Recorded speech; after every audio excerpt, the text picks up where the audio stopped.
I think education really is the key across most areas of life. And I think that's certainly true in the psychedelic space. I think even now, as there's more public conversations around psychedelics, there remain a lot of people who have no information or inaccurate information about this space. And, while I formally, have a role as a scientist and educator, I think anyone interested in this space has some level of duty to seek out and provide good education, because it's incumbent on all of us to help people navigate what may be a topic that folks don't know a lot about. And if we can help people do that in a formal way and turn that into a career, wonderful. But if all we do is, help them find their way to good information, I think that's certainly something I'm excited for all of us to take. So win-win either way. Absolutely.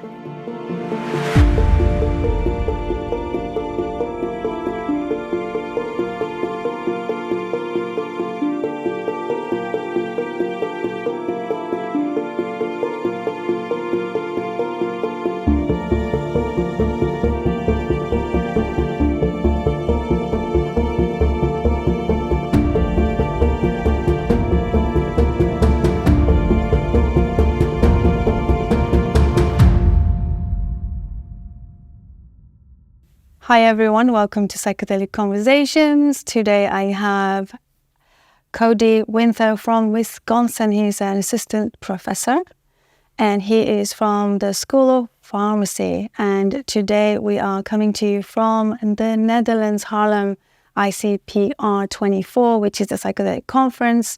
It's an interdisciplinary psychedelic science conference in Netherlands. Welcome, Cody. So good to meet you and have you with us.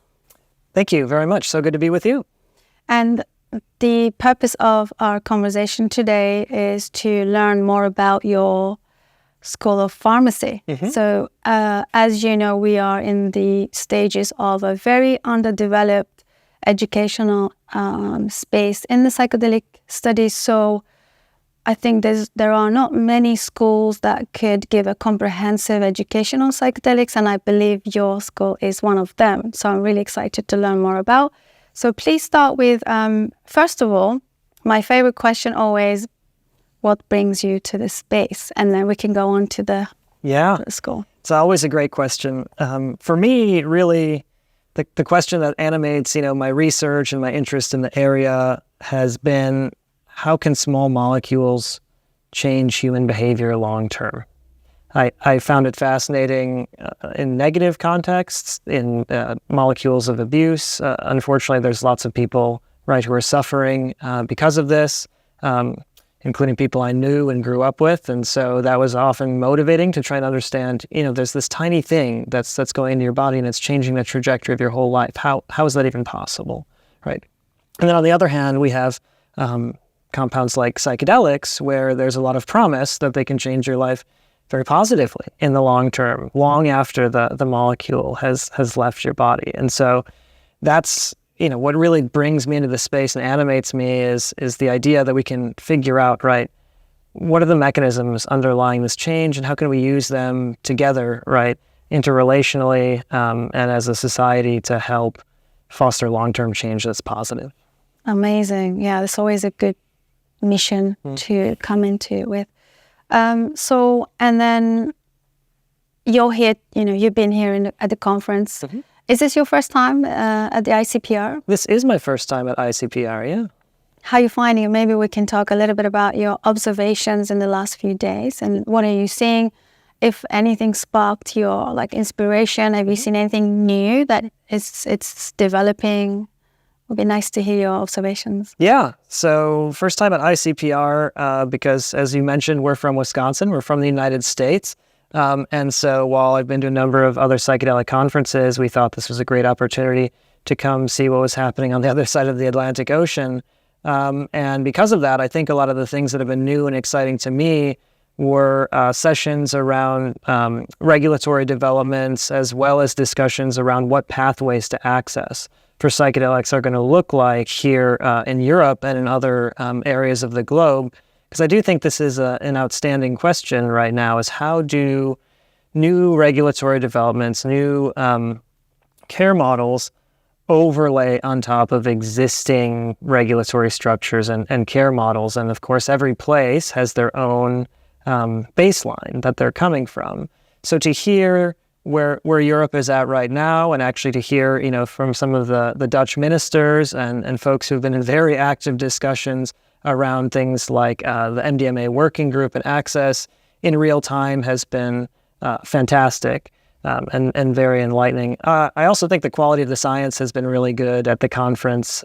As a scientist myself, I often get a chance to collaborate with folks from the United States. We have a couple collaborators in Europe, but there's lots of people here where I've read their papers and been following them for a while, but never actually had a chance to interact face to face. And so that's been, of course, quite enjoyable. It's a treat, isn't it? Mm-hmm. Yeah. What are your thoughts about the concept of there are some folks out there against the medicalization and the scientific approach? What are your thoughts on that? Yeah, I think there's more than one road to Rome, as you may say. I think for me, the medicalization pathway is especially relevant for people who have significant psychiatric illnesses, because I do think that it demands an extra level of care when you're dealing with someone who can be in a very vulnerable place, that we want to make sure all the safety is in place. We know that there's actual efficacy there, and that, of course, that it's being presented within a framework where it's not just sort of the drug on itself, but there's all the other pieces together. And so I think, to me, that's where medicalization has a especially large value, is for folks where there may be a lot more need for support. Certainly other pathways, decriminalization pathways, religious pathways, they all have valid arguments to them and long histories. But I think this sort of notion of it's a zero-sum game that's sort of not how I see it, right? I think there's a lot of ways in which we negotiate as a society, our interaction, not just with each other, but, with other compounds and elements of our environment. Yes, totally. Thanks for sharing your thoughts. So now can we talk about the exciting part of your School of Pharmacy? So please tell us what it is and who is it for, who can benefit, and all those amazing details. Yeah, so we started our master's program about 3 years ago now, and it is a Master's of Science in Pharmaceutical Sciences. And the unique thing is that it's specifically concentrated in what we call psychoactive pharmaceutical investigation, which really means we're trying to develop individuals with the skill set to move molecules through the regulatory process and through the development process, and specifically those molecules that are active in the brain and that have obvious psychoactive effects. And this program is centered largely around psychedelics, although there certainly is content around cannabinoids and other psychoactive molecules. And the people we think it's for are folks who have already a bachelor's degree, a university-level degree. Lots of our folks come in either from a healthcare background or from a sciences background, although we have had people from philosophy and law, for example. The things that we do ask for folks who might be interested in this program is that they have exposure to university-level biology and chemistry, with exposure to either biochemistry or organic chemistry, because it is a little different in some of the other offerings that you might see out there for training, in that we're not currently doing a therapist training program. This is trying to train folks who are helping move molecules through the drug development process, maybe even design new molecules and help us understand the safety and efficacy in the context of that drug development pipeline. Sounds amazing. Mm-hmm. And you have how many different offerings? Because I'm looking at your brochure here. And yes. If you could maybe tell us a bit more about different offerings. Sure. So our sort of flagship offering is that Master's of Science degree that I mentioned, which relevant to what brings us to Europe is that it's a program that can be completed fully online. We think that's hugely important for accessibility, especially as you noted, in a world where there aren't that many opportunities for folks to get involved with psychedelic education. That program is flexible in how long it can take, but usually it takes around 2 years for individuals to get through that program. And it can include, in addition to the coursework, work in a lab like myself or with some of my colleagues in person, or we have internships that we set up with companies, not-for-profits, advocacy organizations, and others in the space. And then the program we haven't talked about yet is the Capstone Certificate Program, which is a smaller offering. It's 12 credits. Usually people can finish that in about a year. It is stackable into the master's program. We actually have a lot of students who start in the capstone and say, wow, this is exactly what I needed and was looking for, and they continue on. But we also have people who come in with a terminal degree, often an MD or a pharmacy degree. Some folks will have other degrees who are saying, I just wanted to reskill in this particular area. I feel comfortable with my area of expertise, but I don't know a lot about psychedelics, right, or psychoactives. And so they're using that as a way to help bridge the gap between their area of expertise and this topic area, which is pretty specialized. So between the master's and capstone certificate, we've found that we're able to reach a lot of folks in the area from different backgrounds and help them make the jump from where they're at to where they want to be, which is engaging with the field of psychedelic medicine.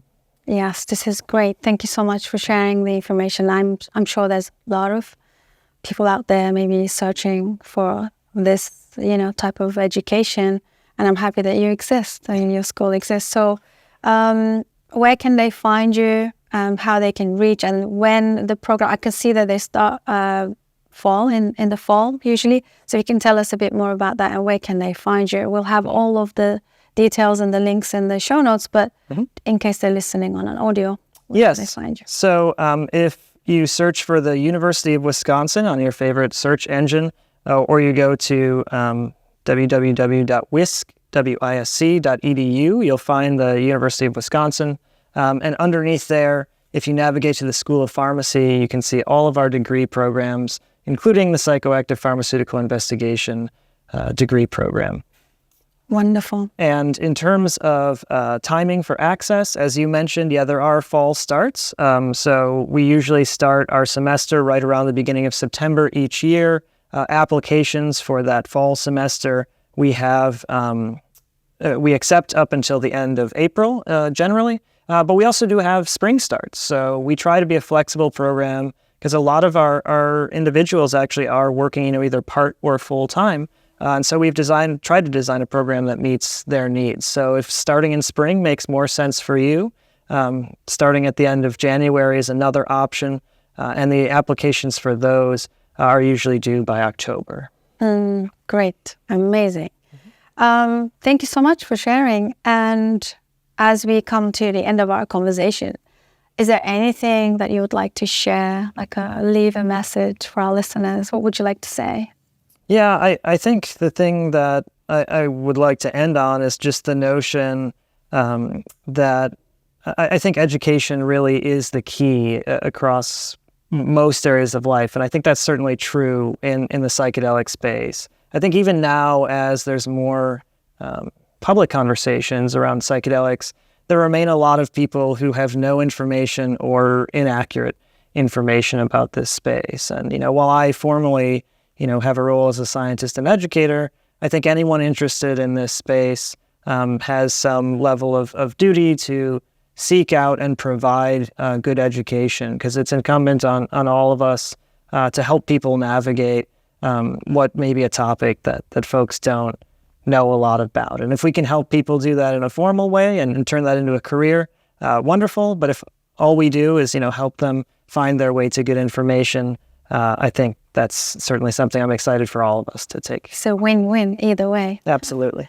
Thank you so much, and all the best, and hope to see you very soon and have you back as a returning guest and follow the journey and learn more from all of you. Thank you so much. All the best. Thank you. Thank you, Cody. Thank you, everybody, for joining us. I hope you guys enjoyed this conversation. Please do get in touch. You can always drop a comment, share your experiences, ask a question, or directly contact Cody for any other questions. And I'll see you guys on the next one. Bye for now.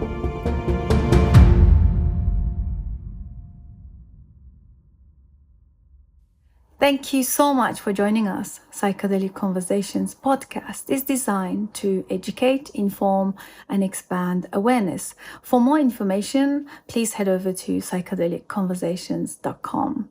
You can also share with your friends or leave a review so that we can reach more people. You can also join us in our private Facebook group to keep the conversation going. This show is for information purposes only, and it is not intended to provide mental health or medical advice. Thanks for listening.